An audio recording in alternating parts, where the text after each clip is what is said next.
तो बच्चों कैसे हो? आज हम आगे चलने वाले हैं।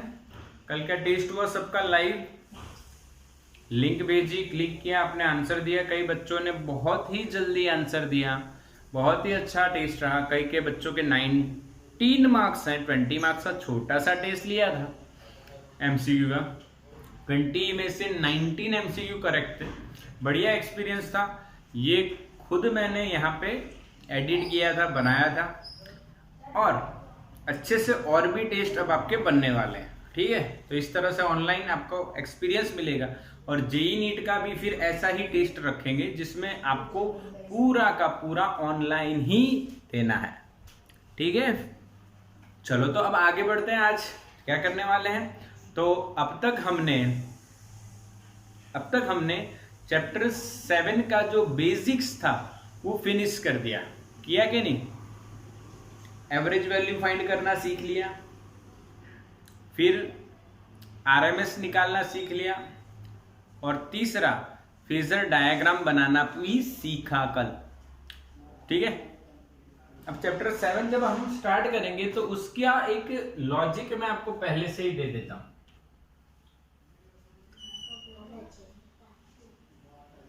लॉजिक कौन सा चैप्टर का? चैप्टर 7 का। सारा का सारा चैप्टर जो है इन्हीं पॉइंट्स पे बेस्ड है। अच्छा, बोर्ड सही से साफ नहीं किया है मैंने, कर देते हैं थोड़ी देर में। लॉजिक देखो बच्चों, आपको कुछ स्टेप्स फॉलो करनी है। स्टेप नंबर 1, ये कॉमन लॉजिक आपको दे रहा हूं, ये फॉलो करो, पूरा चैप्टर आपका फिनिश हो जाएगा। पूरा चैप्टर आपका फिनिश हो जाएगा। आके ना, चलो तो पहला है भाई, draw circuit diagram and draw circuit diagram and obtain equation of I current from Newton, sorry Newton नहीं, 11th में न्यूटन चला रहा हूं इसलिए न्यूटन याद है। Kirchhoff second rule, KSR. समझ में आया? पहला की आपको करना है, draw circuit diagram and obtain the equation of I from KSR. अच्छा, ये क्यों करवा रहा हूं? चलो इसका भी लॉजिक बता देते हैं। तो बच्चों, पंखा आपने देखा है, देखा ही होगा ना। ऊपर पंखा चलता है, नीचे जयू सोता है, अच्छा मुन्ना सोता है। ठीक है, उसमें भाई एक पंखा इधर आता है, एक इधर आता है, एक इधर आता है, 3 होते हैं यार। ऊपर फिर डंडी वंडी लगा दी जाती है। इसके अंदर कॉइल होती है, वाइंडिंग किया जाता है। यहां पे आपने वाइट देखा हो, कुछ वो लगाया होता है। ठीक है, अब ये पंखा जो चलता है, यहां से 2 वायर निकलते हैं, फिर उसको आप एसी वोल्टेज देते हो, वो 2 वायर अंदर वाइंडिंग में जाके कनेक्ट होते हैं, और इस तरह से कुछ अरेंजमेंट होती है। वाइंडिंग से पहले कैपेसिटर में कनेक्ट होते हैं, फिर यहाँ से 2 वायर, ऐसा अरेंजमेंट होती है। वो मैं समझा नहीं रहा हूँ, हालांकि मैं पूरा समझा भी सकता हूँ, पर समय लगेगा। अब हमें यहाँ पे क्या देखना है, सर ये क्या बना दिया आपने, ये क्यों बता रहे हो? तो देखो, इस फैन के अंदर रेजिस्टर होगा। रेजिस्टर क्यों? क्योंकि जो वायर्स हैं उनके पास रेजिस्टेंस होगा, कुछ वायर का रेजिस्टेंस होगा। इसमें आर भी है। इंडक्टर है क्योंकि ये कॉइल है, और ये कैपेसिटर है इसीलिए कैपेसिटेंस होगा। इंडक्टेंस भी है, रेजिस्टेंस भी है, और कैपेसिटेंस भी है। और इसको हमने कौन सा वोल्टेज अप्लाई किया है? AC voltage. वो इन तीनों डिवाइस को मिलता है, और इससे कुछ करंट यहाँ पे फ्लो होता है, जो हमें ढूंढना है। बट बच्चों, अगर हम डायरेक्टली आर, एल और सी तीनों 3 एक साथ पढ़ेंगे, तो डिफिकल्टीज आ जाएंगी एकदम से। अरे इतना डिफिकल्ट लगेगा। तो सिंप्लिसिटी क्रिएट करते हैं और हम टर्न बाय टर्न आर देखेंगे, एल देखेंगे, फिर सी देखेंगे। पहले आर के लिए, फिर एल के लिए, फिर सी के लिए। क्या देखेंगे? हमने अगर आर को एसी वोल्टेज दिया तो उसमें कितना करंट मिलेगा, हमने अगर एल को एसी वोल्टेज दिया तो कितना करंट मिलेगा, हमने अगर सिर्फ कैपेसिटर को एसी वोल्टेज दिया तो कितना मिलेगा, फिर उनके combination R L, R C, L C, और फिर लास्ट में तीनों एक साथ आर एल सी। इस तरह से स्टेप बाय स्टेप चलेंगे। बोलो समझ में आया? कि एकदम से आर एल सी नहीं, स्टेप बाय स्टेप, जिससे इजी हो जाएगा। अच्छा, अब ये सारी जो केसेस हम देखेंगे, आर एल सी, तीन हो गए ना, आर एल सी, फिर आर सी आर एल 5, फिर एल सी आर 6, और भी देखना हो तो 7-8 केस बना देंगे। इन सभी केसेस में एक सेम टू सेम लॉजिक चलेगा। वो लॉजिक मैं यहां स्टेप्स के फॉर्म में लिखाऊंगा। बोलो समझ में आया हम क्या कर रहे हैं कि नहीं समझ में आया? यस, समझ में आया। ओके, तो पहले हम ये करेंगे, draw the circuit diagram and obtain the equation of I from the Kirchhoff second rule. Kirchhoff second rule, second step रहेगी बच्चों, step number 2, obtain equation of average power loss from equation P is equals to VI। अब यानी आपने जब कोई circuit बनाई है बच्चों और उसको आप एनर्जी दे रहे हो, if you are providing some energy to the circuit then there are some losses, और वही लॉस हमें फाइंड करना है। तो एवरेज पावर लॉस हम फाइंड करेंगे। स्टेप नंबर 3 क्या बनती है बच्चों? देखो, स्टेप नंबर 3 ये बनती है बच्चों, draw phasor diagram and comment on phase difference between I and V। Phasor diagram draw करना है और आपको कमेंट करने का मौका मिलेगा। कमेंट करो I और V के बीच के फेज का डिफरेंस का। बोलो समझ में आया? 3 स्टेप फॉलो करनी है। पहली स्टेप याद रखिए, draw the circuit diagram and obtain the equation of I from the KSR। Second step, obtain the equation of average power loss in the circuit, and last one is draw the phasor diagram। Draw the phasor diagram and comment on the phase difference between I and V or V and I। Clear? ये 3 step आपको कितने case के लिए follow करनी है? पहला सिर्फ are हो, दूसरा सिर्फ एल हो, तीसरा सर्किट में सिर्फ सी हो, चौथा आर एल हो सीरीज में, बहुत सारे हो सकते हैं, पांचवा आर सी सीरीज, छठा एल सी आर सीरीज। समझ लेना, 6 केस पढ़ेंगे, इसमें बहुत टाइम लग जाएगा, बट एक कॉमन लॉजिक फॉलो करोगे तो मैं सिर्फ एक बताऊंगा, बाकी सारे समझ में आ जाएंगे। करवाऊंगा तो सारे, ऐसा नहीं कि एक करवा के छोड़ देंगे, करेंगे हम सारे, बट इसी तरह से करने वाले हैं। ठीक, स्क्रीनशॉट ले लो। चलो तो बच्चों, चैप्टर को अब स्टार्ट करते हैं। आपने ले लिया स्क्रीनशॉट और हम करते हैं start chapter number 7 AC। Chapter number 7 start करते हैं। AC alternating current. The name of the chapter is alternating current. Okay, और इसके बारे में पूरा डिस्कशन आपका हो गया। हम लोग पहला यहाँ पे जो केस लेंगे, when there is only resistor in the circuit connected with the AC power supply, then what happens and what is the value of the current, what is the equation of the current, what is average power loss in the circuit, and finally we will draw the phasor diagram of this case. Okay, so then let's start the topic. So let's start the topic only R. Step 1 क्या थी बच्चों? Step 1, what is the step 1? Draw the circuit. Draw the circuit. Okay, तो यहाँ पे मैंने AC voltage draw कर दिया. This is the symbol of AC voltage. You studied in standard 10. Okay, now you also know the symbol of the resistor. Resistance is R. This is resistor.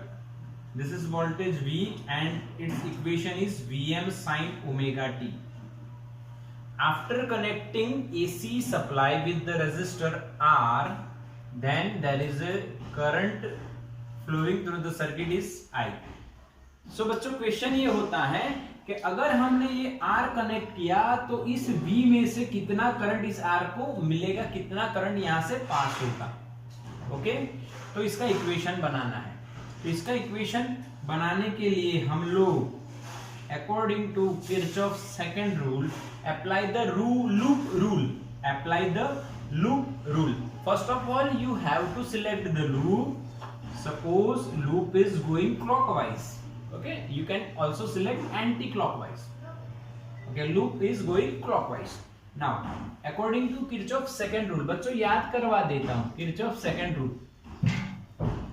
The algebraic summation of the potential difference across the closed circuit is always 0, and the circuit contains EMFs and IR. Clear ना? Clear के नहीं बच्चों? Clear हाँ के ना? Yes, यही आपको लिखना है किरचॉफ सेकेंड रूल. ओके, तो बच्चों यहाँ पे वोल्टेज V है, वोल्टेज V है, ऐसे गया I और R हमारी डायरेक्शन और I की डायरेक्शन सेम है, तो minus IR is equals to 0. ये इज इक्वल्स टू क्या बन जाएगा यहाँ पे? IR. तो I इज इक्वल्स टू क्या हो जाएगा? V upon R. ये समझ में आया या बताओ एक एक स्टेप? आप 12th स्टैंडर्ड में आपको समझ में आ गया होगा. मैं IR इधर ले गया तो I इज इक्वल टू क्या हो जाएगा? V upon R. This is Ohm's law. ये ओम्स लॉ है बच्चों. सिर्फ ओम्स लॉ अप्लाई करो, आपको आंसर मिल जाएगा. I is equal to V upon R. क्योंकि एक वोल्टेज, एक रेजिस्टेंस, एक करंट है. I is equal to V upon R. Simple series circuit दिख रही है, सीरीज सर्किट दिख रही है. I is equals to V upon R. Directly आप लिख सकते हो, बट हम किरचॉफ सेकंड रूल की बात कर लेते हैं तो क्या दिक्कत. अच्छा, अब V की वैल्यू रखो. Vm sin ओमेगा t यहां पे दिया है अपॉन R. अब I बराबर Vm बाई R क्या होगा बताओ? इसको क्या बोल सकते हैं? साइन की मैक्सिमम वैल्यू 1 होती है तो I की मैक्सिमम वैल्यू ये बचेगी ना बच्चों? Im. This is the maximum value of current, और यहाँ पे आंसर आएगा I is equal to Im sine omega t. Reason लिख सकते हो आप. हमने Vm अपॉन R की जगह Im लिखा है. Okay, we have return Im in place of Vm by R. तो पहला स्टेप कंप्लीट हुआ. आया कि नहीं पहला step? Obtain the equation of current. This is the equation of current बच्चों. This is the equation of current बच्चों. बिल्कुल समझ में आया बच्चों? क्लियर और नॉट? क्लियर और not? Yes. Step number 2. Step number 2 क्या था भाई? स्टेप नंबर 2 क्या था भाई? बताओ, याद करो. करंट का इक्वेशन ऑब्टेन कीजिए और उसके बाद पावर लॉस निकालिए. क्या निकालिए? Power loss. अब वहां पे हमने एवरेज पावर देखा था. वहां पे हमने एवरेज पावर देखा था. तो एवरेज से पहले मैं आपको बताता हूं इंस्टेंटेनियस क्या होता है. instantaneous power, we all know the equation P is equals to VI.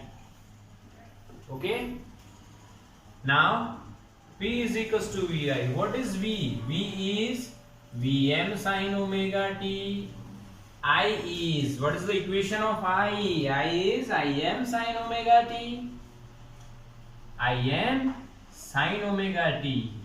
Now we all know Vm into Im. This is simple multiplication, Vm into Im. But these two sine functions are equal, so that sin square omega t. This is the equation of instantaneous power. क्यों बच्चों हम इसको instantaneous power कह रहे हैं? क्योंकि देखो जैसे टाइम चेंज हुआ वैसे ही पावर चेंज हो गया, जैसे टाइम चेंज हुआ पावर चेंज हो गया, power depends on the time, then we can say that this is instantaneous power and we can't measure instantaneous power. क्यों? अरे मेजर किया पर चेंज हो गया, अरे मेजर किया तुरंत चेंज हो गया, ये चेंज होता रहता है.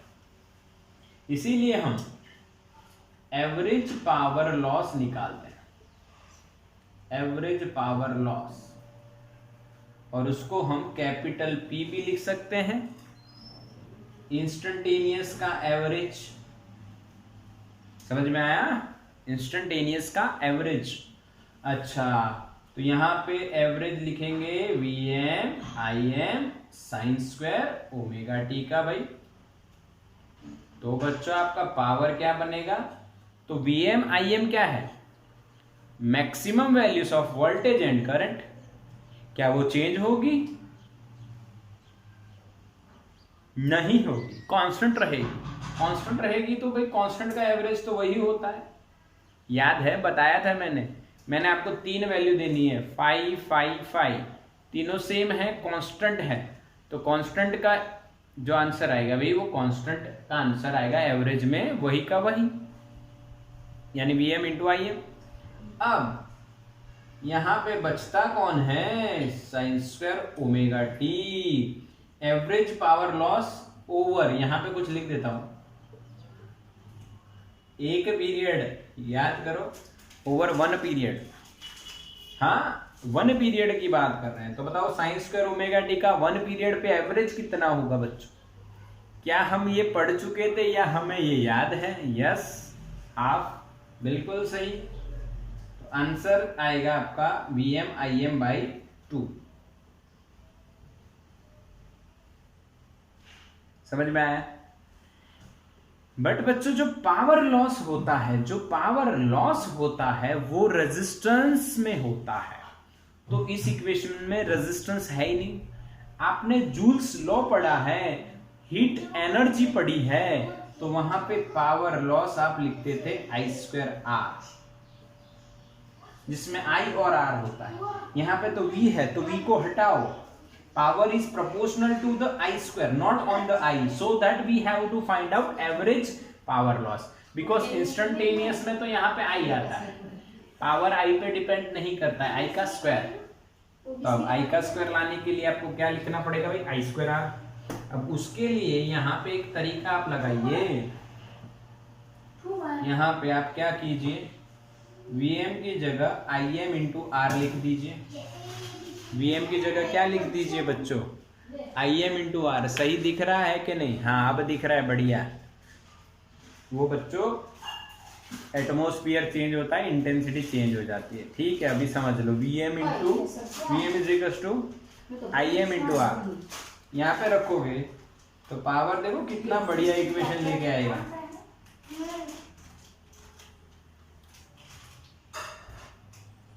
Im square into R. कैसे? Vm की जगह Im इंटू R रखा, तो Im into R, Im into Im square into R. पक्का?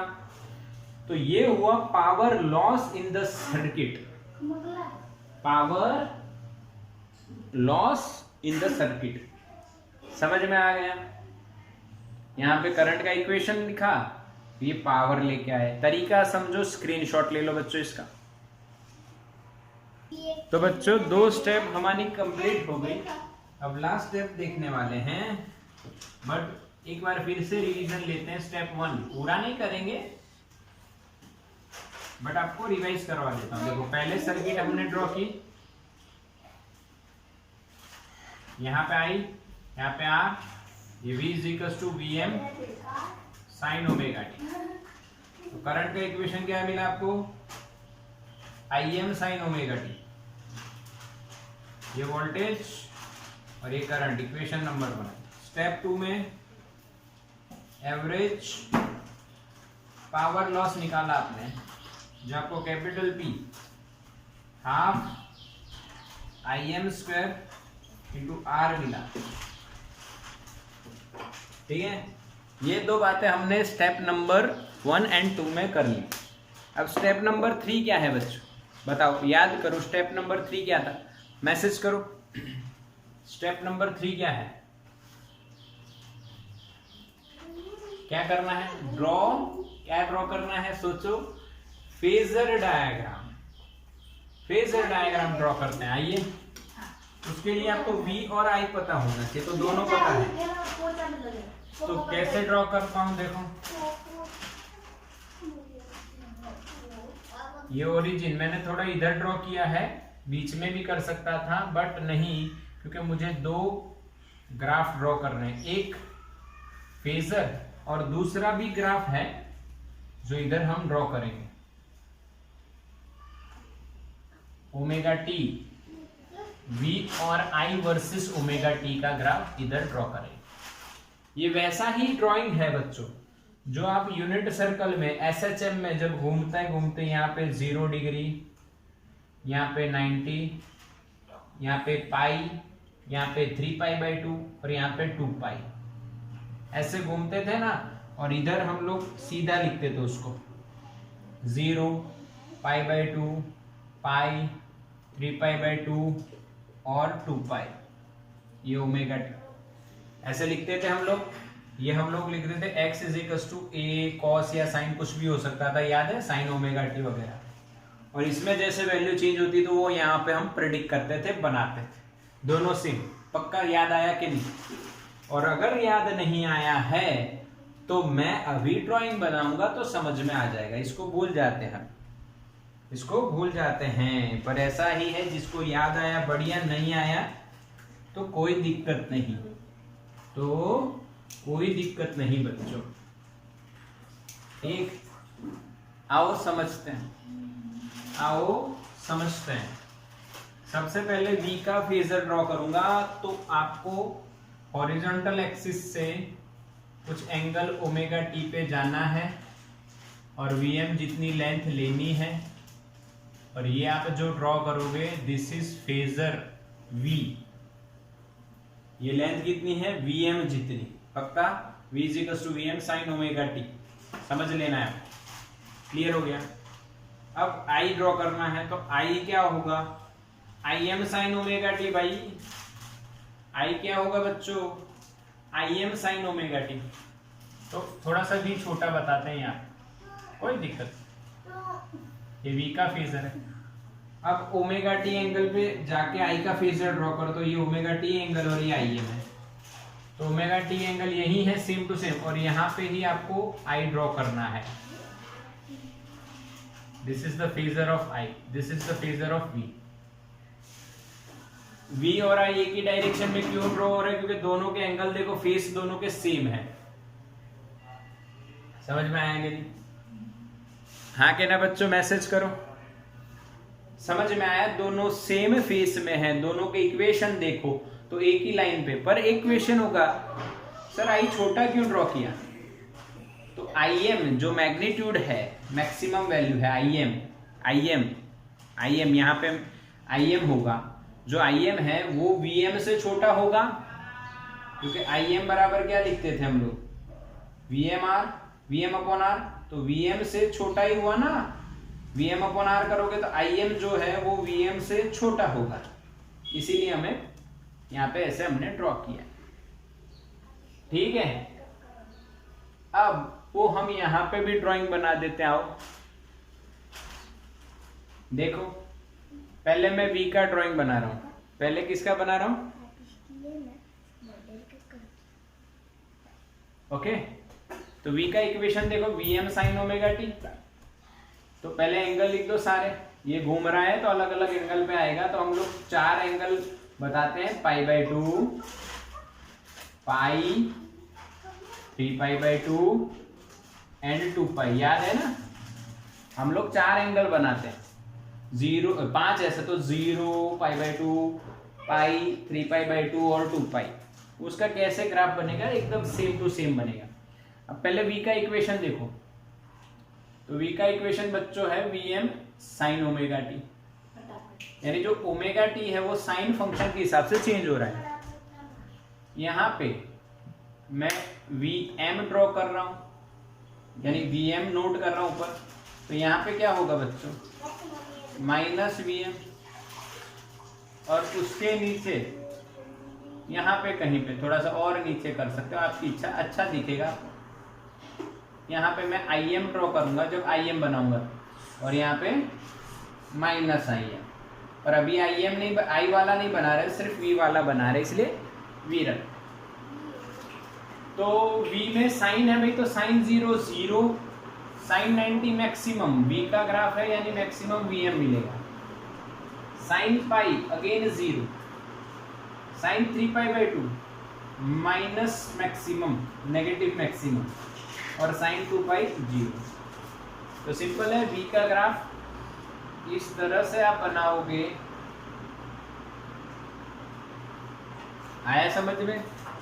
चलो मैसेज करो, आया कि नहीं, ये समझ में आया कि V का ग्राफ, Vm sin ओमेगा, बिल्कुल सरल है, बिल्कुल सरल है। अब I का ग्राफ बनाना है। I का इक्वेशन देखो, Im sin omega t, same equation I is equals to Im sin omega t. कोई दिक्कत नहीं है, कुछ भी प्रॉब्लम नहीं है, आपको आ जाएगा। कैसे कैसे बच्चों? तो बच्चों साइन 0 0, साइन 90 मैक्सिमम पर Im तक जाना है, क्योंकि I का graph. Sine pi 0, sine 3π/2 negative maximum पर अब Im तक जाना है, क्योंकि I का ग्राफ है, और साइन 2π 0, सेम टू सेम। अब इसको मैं डैश लाइन करके बताता हूं। ये हो गया I का ग्राफ, बोलो समझ में आ गया? I का ग्राफ आपको समझ में आया, क्लियर आ गया बिल्कुल, ओके? हाँ के ना? यस, सबको समझ में आया बिल्कुल। ड्रॉ द फेजर डायग्राम, ये फेजर और ये उसका V और I का ओमेगा टी के वर्सेस में हमने बता दिया, क्लियर? अब एक बात आपको यहाँ पे मैं बता रहा हूँ, इन दोनों ग्राफ से आप एक इंपॉर्टेंट नोट लिख सकते हो। यहाँ पे कमेंट करना है आपको, याद है ना, comment on the face difference between the V and I। तो बताओ यहाँ पे V और I के बीच में फेस डिफरेंस कितना है?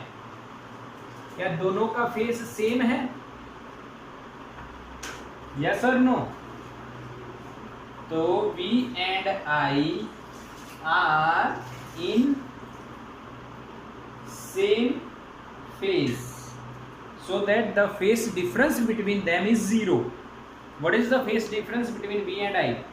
तो दोनों के फेस ओमेगा टी है बच्चों, omega t minus omega t is equals to 0, so that we can say there is no phase difference between V and I। एक ही लाइन पे ड्रॉ हो रहा है ना, एक ही फेस पे, तो there is no phase difference between V and I। बच्चों समझ में आया? क्लियर है ना? एकदम क्लियर है, कोई नया लॉजिक नहीं लगाना है। बट एक और बात हम समझेंगे यहाँ पे, इन दोनों के बीच का कुछ रिलेशन तो होना चाहिए ना सर? हाँ के ना?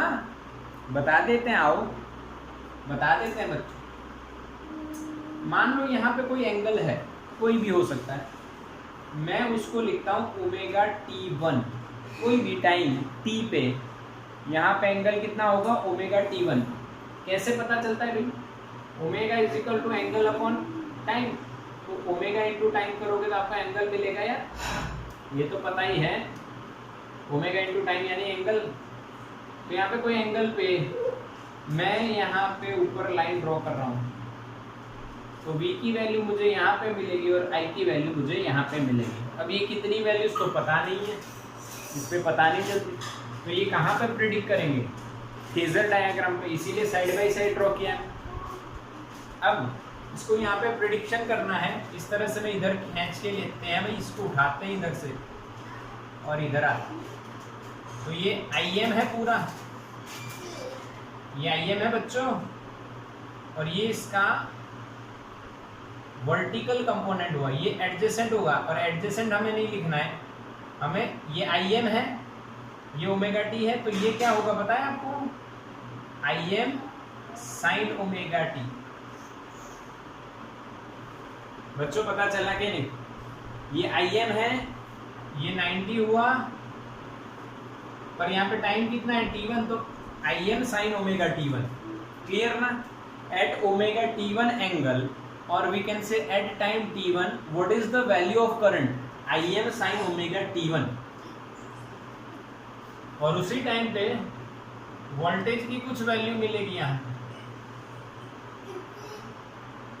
तो ये Vm ले लो। थोड़ा ड्राइंग में आप समझ लेना भाई, सर ने क्यों ऐसा किया, भाई ड्राइंग सीधी दिखे इसीलिए, ओके। तो ये पूरा Vm है बच्चों, यहाँ से यहाँ Vm, तो ये उसका y कंपोनेंट हो गया, Vm sign omega T, vertical direction, समझ में आया। यहाँ पे भी t1 क्योंकि ओमेगा t1, क्लियर, दोनों सेम है, सिमिलर है, ऐसा समझ में आया, हाँ के ना। ओमेगा t1 यानी t1 टाइम पे कितनी वैल्यू होगी i की, im साइन ओमेगा t1, और v की vm साइन ओमेगा t1, ये दोनों सिमिलर हैं, ऐसा आपने बताया है, ऐसा ड्रॉ करके भाई ये दोनों सेम है, इस तरह से वैल्यूज फाइंड होती हैं, इसके बजाय इससे जल्दी से फाइंड होती है, इसीलिए ये ड्रॉ किया है, पक्का, और दोनों सेम ही हैं, क्लियर के नहीं।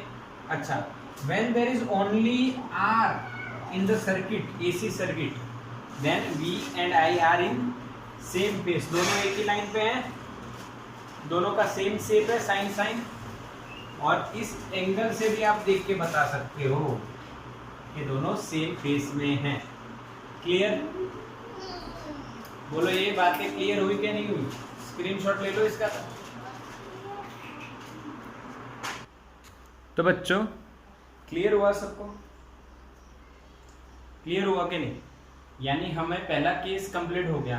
अच्छा, अब एनसीईआरटी में जब आप ये केस देखते हो तो आपको IRMS भी दिया है, IRMS का मतलब Im/√2 और VRMS का मतलब Vm/√2 होता है, ये मैंने आपको पहले कंसेप्ट में बता दिया था बेसिक्स में, इसीलिए मैं फिर से नहीं करवा रहा हूँ, अगर नहीं आता है तो वीडियो देख लीजिए, आई स्क्वायर कीजिए, उसका एवरेज कीजिए और फिर उसका रूट निकालिए, इसलिए आपको ये आ जाएगा, पक्का समझ में आया, यस और नो।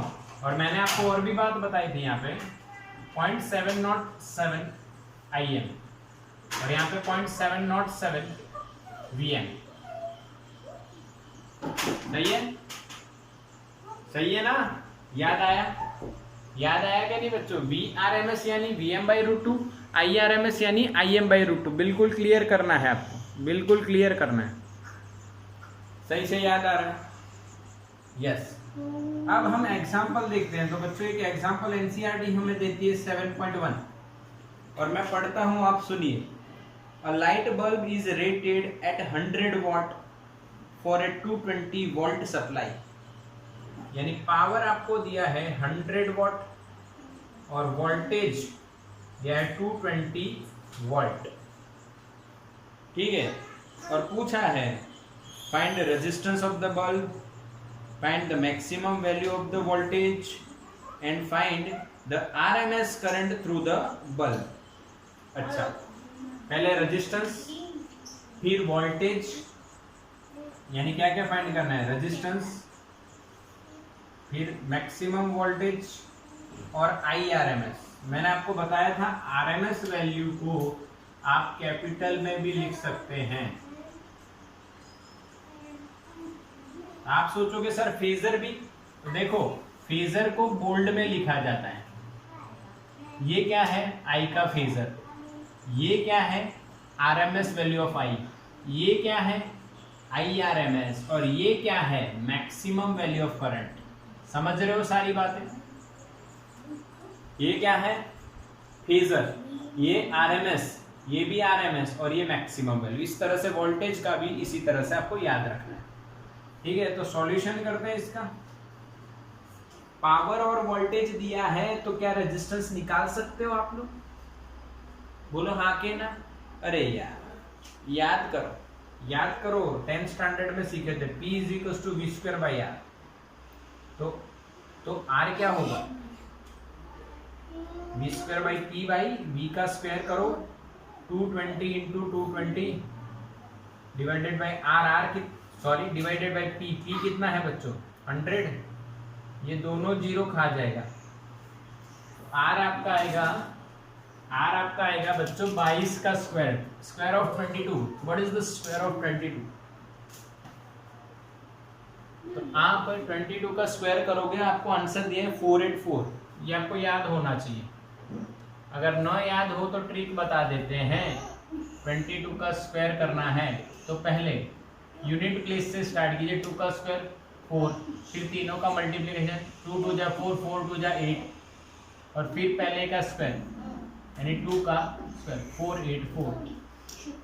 ये ट्रिक मैंने 11th में भी बताई थी, 12th में भी कहीं पे बताई होगी, आज फिर से बता रहा हूँ। पहले यूनिट प्लेस का स्क्वायर कीजिए, कैरी वैरी हो तो कैरी लीजिए, हाँ के ना, और फिर तीनों का मल्टीप्लिकेशन कीजिए, फिर कैरी हो तो ऐड करके फिर आगे लीजिए, वो नॉर्मल प्रोसीजर है। और लास्ट में जो 10th प्लेस पे उसका स्क्वायर कीजिए, तो हमारा आंसर 484 आपको आता दिखेगा, 22 का स्क्वायर। ऐसा कोई भी बड़ा स्क्वायर हो, यानी 22 ही नहीं और भी 2 डिजिट के कुछ नंबर हो, तो आप इसी तरह से करिए जिनका आपको पता न हो तो। ठीक है, ये पहला आंसर आ गया बच्चों, R फाइंड कर लिया। अब VM, अच्छा VM क्या है, तो VM is the maximum value, तो VRMS = VM/√2। तो VM क्या आएगा, √2 × VRMS।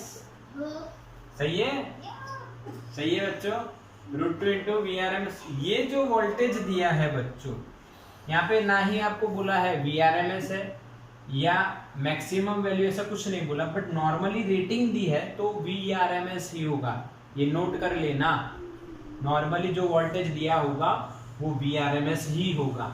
तो VRMS इज 220.707 इंटू, या आप लिख सकते हो 220√2 वोल्ट।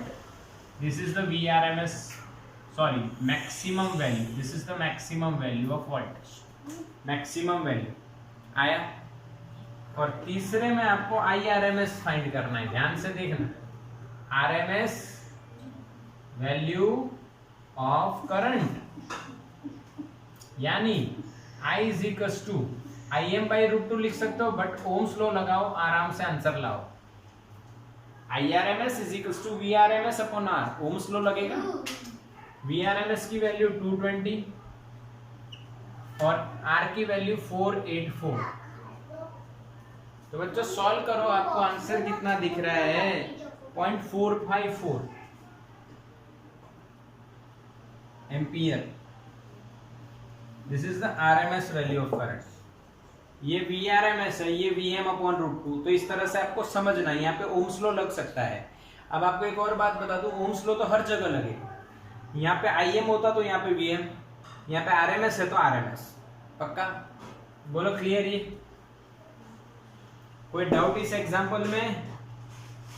मैसेज करो हाँ के ना, स्क्रीनशॉट ले लो तो चलो। तो बच्चों ये सम आपका एग्जाम्पल NCERT का हो गया, बिल्कुल इजी। पर और भी मैं कुछ आपको बताना चाहता हूँ कि जैसे मैं आपको एक क्वेश्चन दूँ, एक एग्जाम्पल और करवाता हूँ भाई। I = 50 AC current, I = 50 sin 314t, 50 sin 314t ampere. ठीक है, मेरे पास एक बुक है, उसमें बच्चों ये क्वेश्चन दिया गया है, ऐसा दिया है I = 50 sin 314t एम्पियर भाई। और क्वेश्चन ये है बच्चों, find the RMS current and frequency, यानी RMS करंट आपको फाइंड करना है और फ्रीक्वेंसी फाइंड करनी है। एकदम सिंपल है, आपको पता लग जाएगा। इसको कंपेयर करके देख लीजिए, I = Im sin omega t से। तो RMS करंट अगर आपको फाइंड करना है तो I = Im/√2 करना है। अब बच्चों Im देखो दिख रहा है आपको, क्या होगा 50/√2 यानी 25 × √2 एम्पियर। सही है, 25 × 2 2/√2, √2 बचेगा, ये आंसर आएगा। क्लियर है ना? क्लियर है। अब इसको सॉल्व करोगे, इसमें नहीं, इसमें भी सॉल्व करके आंसर नहीं दिया है, आप सॉल्व तो कर सकते हो ना। √2 14.414 आके ना, क्लियर, उस तरह से आप सॉल्व कर सकते। फ्रीक्वेंसी, अब ये एंगुलर फ्रीक्वेंसी ओमेगा है, उसकी जगह यहाँ पे 314 है, तो ओमेगा आपके पास 314 रेडियन पर सेकेंड आता है।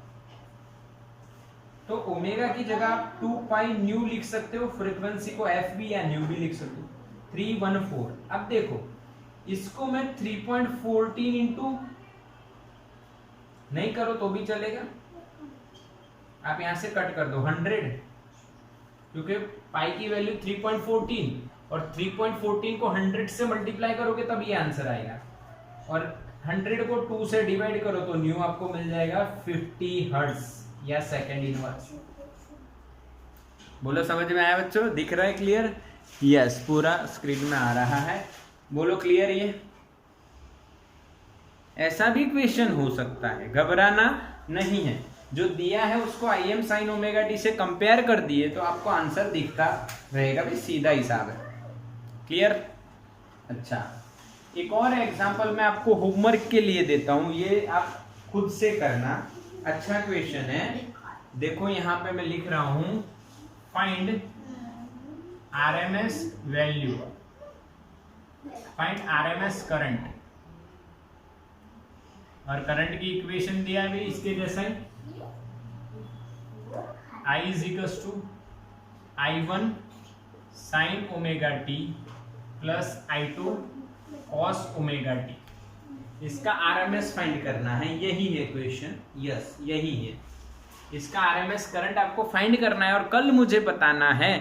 अगर नहीं आता है तो मैं ये सॉल्व करवाऊंगा, ठीक है? इसका स्क्रीनशॉट ले लो।